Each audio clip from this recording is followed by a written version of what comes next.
செங்கல்பட்டு சட்டமன்ற தொகுதி ஒரு விரிவான பார்வை.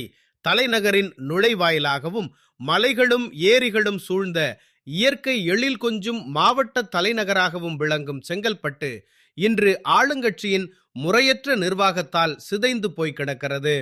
தொகுதி நிலவரம்: சுமார் 3,66,000 மேற்பட்ட வாக்காளர்களை கொண்ட பிரம்மாண்டமான தொகுதி இது. ஒருபுறம் ஐடி நிறுவனங்கள் மற்றும் தொழிற்சாலைகள், மறுபுறம் விவசாயம் என கலவையான வாழ்வாதாரத்தை கொண்டது.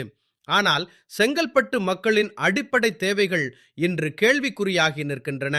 செங்கல்பட்டு நகரின் நீண்டகால பிரச்சனையான போக்குவரத்து நெரிசலை குறைக்க அறிவிக்கப்பட்ட திட்டங்கள் மற்றும் பாலாற்றின் குறுக்கே புதிய மேம்பால பணிகள் ஆமை வேகத்திலேயே நடக்கின்றன.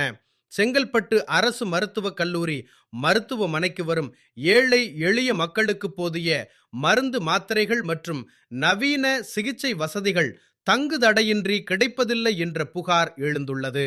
மழை காலங்களில் ஏரி உபரி நீர் குடியிருப்பு பகுதிகளுக்குள் புகுவதை தடுக்க முறையான வடிகால் வசதிகள் செய்யப்படாதது மக்களின் பெரும் கவலையாகுள்ளது. பாலாற்று படுகைகளில் ஆளுங்கட்சியினரின் முழு ஆசீர்வாதத்துடன் மணல் கொள்ளை பகிரங்கமாக அரங்கேறி வருகிறது. இதனால் நிலத்தடி நீர்மட்டம் அதல பாதாளத்திற்கு சென்றுவிட்டது. செங்கல்பட்டு மற்றும் அதன் சுற்றுவட்டார பகுதிகளில் கஞ்சா உள்ளிட்ட போதைப்பொருள் புழக்கம் கட்டுக்கடங்காமல் இருப்பதால் பள்ளி மற்றும் கல்லூரி மாணவர்களின் எதிர்காலம் பாழாகி வருகிறது. வழிப்பறி மற்றும் திருட்டுச் சம்பவங்கள் அதிகரித்து வருவதால் பெண்களுக்கு பாதுகாப்பற்ற சூழல் நிலவுவதாக பொதுமக்கள் கொதிப்படைகின்றனர். மறைமலை நகர் மற்றும் சிங்கப்பெருமாள் கோவில் பகுதிகளில் நிலவும் கடுமையான போக்குவரத்து நெரிசலுக்கு முற்றுப்புள்ளி வைப்பதாக கூறி அளிக்கப்பட்ட வாக்குறுதிகள் இன்று வரை காகித அளவிலேயே உள்ளன. உள்ளூர் இளைஞர்களுக்கு செங்கல்பட்டு தொழிற்பேட்டைகளில் வேலை வாய்ப்பில் முன்னுரிமை பெற்று தருவோம் என்ற திமுகவின் தேர்தல் வாக்குறுதி இன்னும் நிறைவேற்றப்படவில்லை. ஏரிகளை தூர்வாரி சுற்றுலா தலமாக மேம்படுத்தும் திட்டங்கள் வெறும் அறிவிப்புகளாகவே முடிந்துவிட்டன.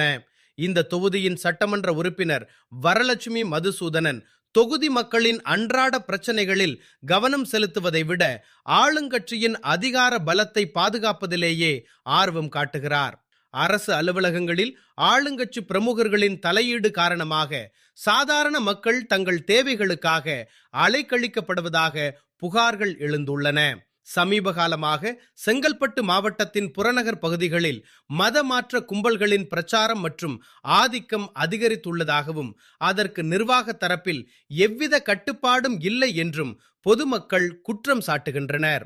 போக்குவரத்து நெரிசல், மணல் கொள்ளை, போதைப்பொருள் கலாச்சாரம், நிறைவேற்றப்படாத வாக்குறுதிகள் என எல்லாமும் சேர்ந்து மீண்டும் திமுக வேண்டுமா என்ற கேள்வியை செங்கல்பட்டு மக்களிடையே பலமாக எழுப்பியுள்ளது.